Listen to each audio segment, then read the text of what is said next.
바이블 아카데미 수강생 여러분들 안녕하셨습니까? 이제 4월도 중순을 넘어 하순으로 접어들고 있습니다. 이제 좀 있으면 5월이 되는데 5월을 우리가 뭐라고 하죠? 가정의 달이라고 합니다.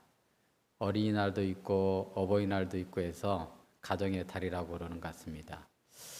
이 남편의 날이나 아내의 날도 있는지 모르겠어요.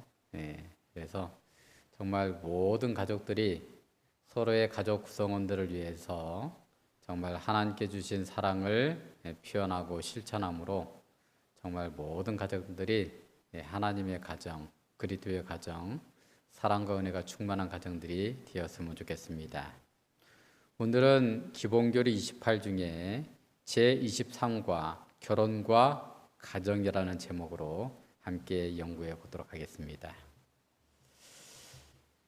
기본 신조 23번째입니다. 결혼 제도는 에덴에서 신성하게 제정되었으며 한 남자와 한 여자 사이에 사랑의 교제로 맺어지는 평생 동안의 연합임을 예수님께서도 확증하셨다. 이 결혼은 한 남자와 한 여자가 하는 것입니다. 그리스도인에게 있어서 결혼 서약은 배우자에게 할 뿐만 아니라 하나님께도 서약하는 것이므로 동일한 신앙을 가진 남녀 간에만 결혼이 이루어져야 한다. 이게 이 결혼해서 가정을 이룰 때 그 가정이 행복하기 위해서는 동일한 신앙을 가진 사람끼리 결혼을 하라고 하는 것입니다. 상호간의 사랑과 신의와 존경과 책임은 결혼 관계의 바탕이 되며 그것은 그리스도와 당신 교회 사이의 사랑과 신성함과 친밀함과 영원한 관계를 반영하는 것이다. 이혼에 관하여 예수님께서는 음행 외에 배우자와 이혼하고 다른 사람과 결혼하는 사람은 간음하는 것이라고 가르치셨다. 그래서 이혼은 안 된다는 것입니다. 비록 어떤 가족 관계가 이상에 못 미칠지라도 그리스도 안에서 서로에게 온전히 자신을 바치는 배우자들은 성령의 인도와 교회의 훈육을 통하여 사랑의 연합을 이루게 될 것이다. 이게 사랑의 연합을 이루려면 어떻게 되는 거예요? 주님이 우리에게 온전한 사랑을 베푸셨듯이 사랑을 받으려고 하는 것이 아니라 사랑을 베풀 때에 온전한 가정을 이룰 수 있다. 이렇게 말하고 있는 것입니다. 하나님께서는 가정을 축복하시며 가정의 구성원들이 서로를 도와 완전한 성숙에 이르기를 바라신다. 부모는 그의 자녀들이 주님을 사랑하고 순종하도록 양육해야 된다. 이런 모든 관계가 하나님과 사람 사이에, 그다음에 이 가정의 부부 사이의 사랑이 이 자녀들에게도 영향을 미치게 되고 자녀들도 그렇게 훈육하게 되는 것입니다. 그들은 자신들의 모범과 말로써 그리스도는 그들로 당신의 몸인 하나님의 가족의 일원이 되기를 원하시는 분이시며 언제나 자애롭고 관심을 베푸시는 사랑의 훈육자이심을 그들에게 가르쳐야 한다. 그래서 이 가족 간에 그렇게 가르치는 것은 뭐가 중요할까요? 여러분들이 혹시 가정에서 자녀가 있으면 아시겠지만 우리 자녀들에게 어떤 말을 하면 뭐라고 그래요? 잔소리한다 그러잖아요. 그래서 자녀들에게 가장 큰 교훈은 우리의 삶을 통해서 보여주는 것입니다. 가족 간에 이를 행사시키는 것이 마지막 복음 기별의 특징 가운데 하나이다. 그래서 이렇게 하는 것이 정말 우리가 하나님께 받은 신앙을 자녀에게 그대로 전수할 수 있는 최고의 비결이라고 하는 것입니다. 이 가족은 하나님께서 인간에게 주신 최고의 선물입니다. 하나님께서는 사람을 하나님의 형상으로 창조하시고 하나님처럼 행복하게 살기를 원하셨습니다. 하나님은 사랑이십니다. 그러므로 사랑하면서 살기를 원하시는 것은 당연한 것이겠죠. 하나님은 빛이요 생명이십니다. 그러므로 햇빛과 같이 변함없이 비추어 주고 나누어 주므로 성장시키고 꽃과 같이 환하게 피어나기를 원하시는 것입니다. 그래서 하나님께서는 사람을 창조하시고 사람에게 두 가지의 제도를 주셨는데 가정제도와 안식일 제도입니다. 이 가정제도와 안식일 제도는 인간이 죄를 범하기 전에 하나님께서 이 땅에서 주신 제도예요. 안식일 제도는 사람과 하나님과 사귀는 날이죠. 사람이 하나님으로부터 복을 받고 하나님처럼 살 수 있도록 능력을 공급받는 날입니다. 그런데 태초에 지킨 이 제7일 안식일은 남자와 여자가 한 가정을 이루어 지켰다고 하는 것입니다. 하나님은 안식일을 통하여 주신 복이 가정을 통하여 받고 누리게 되는 것입니다. 남자와 여자는 하나님으로부터 복을 받고 하나님처럼 서로를 사랑하게 된 것입니다. 즉 가정은 하나님의 사랑을 받고 그 사랑을 키워나가는 인큐베이터와 같은 역할을 하는 것입니다. 그러므로 이 가정이 얼마나 소중하고 거룩하고 가치 있는 것입니까? 먼저 우리가 알아야 될 것은 가정의 최소 구성 단위가 무엇인지를 알아야 되는 것입니다. 가정의 최소 구성 단위는 남자와 여자만 있으면 되는 것이 아니라 반드시 그곳에는 하나님이 함께 거해야 되는 것입니다. 하나님의 거룩한 임재함이 그 가정에 있어야지만이 남녀가 서로 하나님을 닮고 하나님처럼 사랑함으로 행복할 수가 있다라고 하는 것입니다. 하나님께서 남자를 창조하시고 이렇게 말씀하십니다.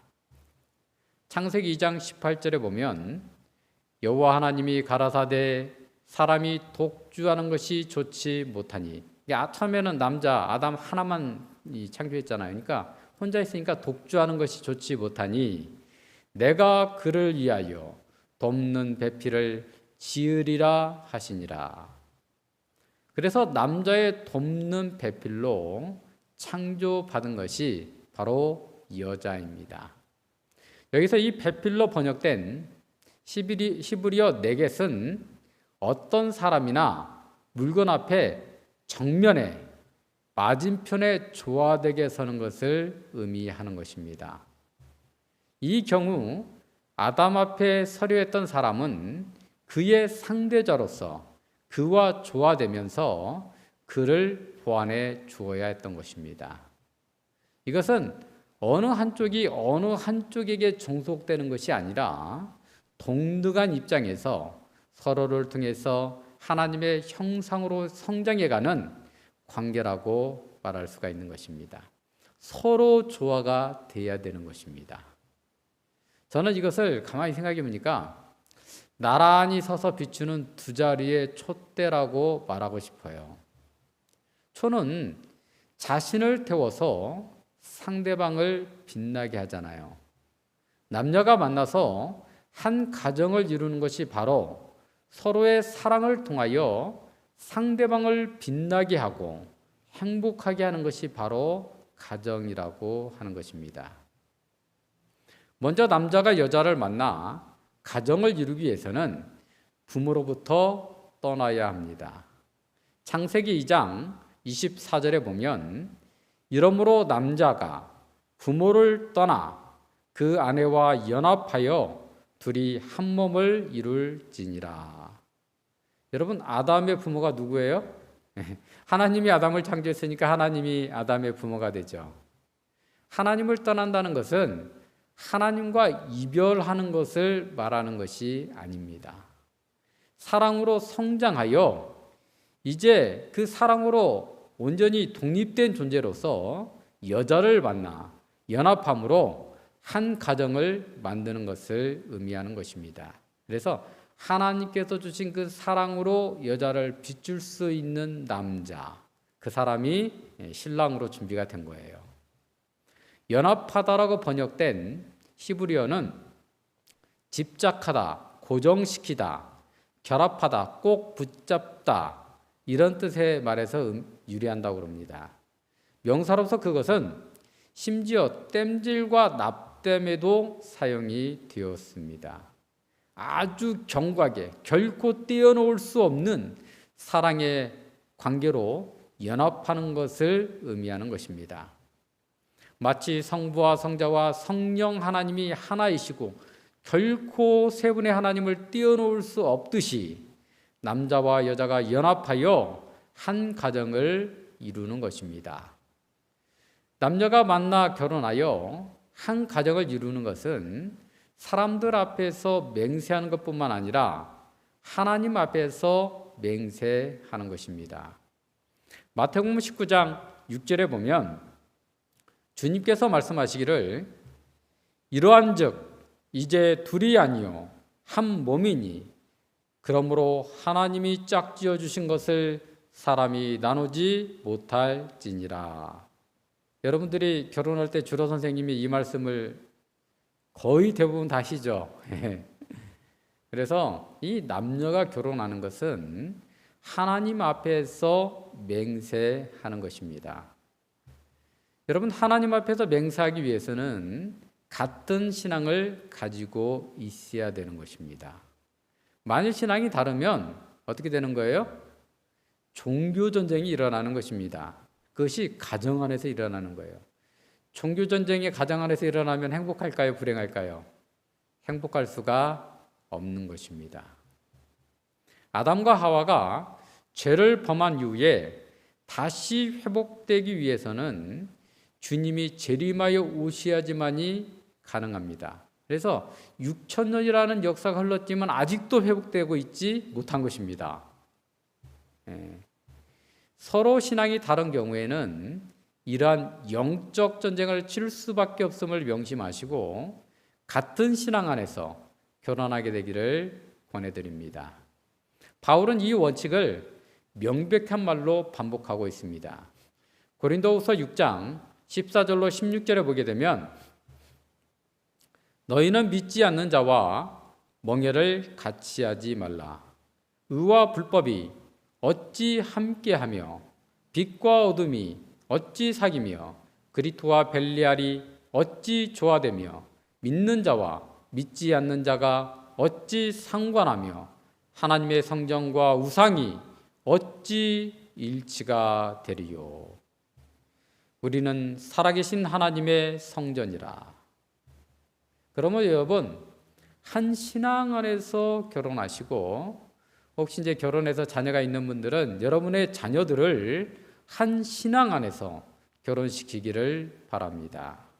그것이 바로 행복의 지름길이요, 우리를 영원토록 행복하게 하기 위해서 하나님께서 우리에게 주시는 귀한 진리의 말씀인 것입니다.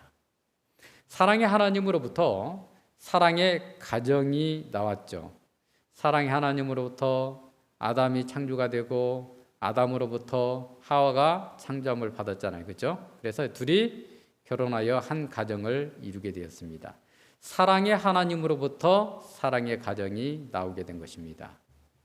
그래서 성경은 주님을 신랑으로, 교회를 신부로 비유하고 있는 것입니다. 그래서 신랑 되시는 주님의 말씀, 즉 성경 말씀에 순종하는 교회를 여자라 표현하고 있고, 불순종하는 교회를 같은 여자는 여자인데 음녀라고 표현하고 있는 것입니다. 이 음녀는 뭐예요? 같은 교회는 교회인데 전질된 교회, 하나님의 진리를 따르는 것이 아니라 그 사람들이 만들어 놓은 그런 제도나 이 관습을 쫓는 그런 교회, 그를 음녀라고 말하고 있는 것입니다. 제가 이제 이 내용을 간단하게 정리하고 이번 과를 마치도록 하겠습니다. 여러분들 가정의 구성 단위는 하나님과 남자와 여자임을 항상 명심하게 되시기를 바랍니다. 그래서 그 하나님이 어디에 계신 거예요? 그 가정 안에? 우리 몸이 성전이라고 그랬잖아요. 성전 안에 누가 계시는 것입니까? 하나님이 계시는 것입니다. 그러니까 남자의 마음 안에, 여자의 마음 안에, 남편의 마음 안에, 아내의 마음 안에 하나님이 거해야 된다라고 하는 것입니다. 그래서 남자와 여자는 서로를 비춰주는 촛불과 같은 존재가 되어야 하는 것입니다. 내가 빛나고자 하면, 내가 사랑받고자 하면, 내가 존중받고자 하면 그거는 분란만 일어나는 것입니다. 내가 상대방을 사랑하고 상대방을 존중해주고 상대방을 세워주고 상대방을 위해서 살아갈 때에 그 사람이 빛나게 되고 그 빛이 어디로 가겠습니까? 다시 돌아오는 것입니다. 이것이 바로 하나님께서 말씀하시는 사랑의 원리인 것이에요. 그래서 하나님의 사랑으로 서로를 사랑하고 존중하고 아끼고 보살펴 주어야 하는 것입니다. 이것이 하나님께서 원하시는 가정인 것입니다. 내가 배우자를 위하여 나 자신을 이타적인 사랑으로 헌신하게 될 때에 상대방도 그렇게 반응할 수밖에 없게 되는 것입니다. 이러한 가정이 하나님의 가정이고 부부 사이에, 부모와 자녀 사이에, 조부모와 손주 사이에 이러한 사랑이 실천되게 될 때에 우리는 그 가정을 통해서 사랑의 하나님의 형상을 회복하게 되고 사랑의 하나님의 형상으로 성장해 갈 수가 있는 것입니다. 그러므로 우리는 같은 신앙 안에서 결혼해야 하며 같은 하나님을 섬김으로 가정이 화목하고 조화로우며 행복한 가정이 될 수 있는 것입니다. 가정에서 배운 그 사랑을 교회로 그대로 옮겨놓게 될 때에 교회는 그리스도의 교회가 되게 되고 어두운 세상에 하나님의 사랑의 빛, 복음의 빛을 비추는 교회의 사명을 온전하게 감당하게 되는 것입니다. 그래서 이 강의를 듣고 있는 모든 우리 수강생 여러분들이 여러분들의 가정에서 하나님과 같이 사랑을 베풀고 성장시켜 나가는 역할을 하게 되시기를 바랍니다. 받으려고 하지 마십시오. 존중받으려 하고 인정받으려고 하고 칭찬받으려고 하면 다툼이 일어나게 됩니다. 왜냐하면 상대방도 같은 마음이면 서로 받으려고 하면 어떻게 돼요? 짜증나게 되는 것입니다. 마음이 상하게 되는 거예요. 거기서 다툼이 일어나게 되는 것입니다. 그래서 우리는 오직 신랑이신 주님과 같이 주게 되기를 바랍니다. 언제까지 주면 될까요?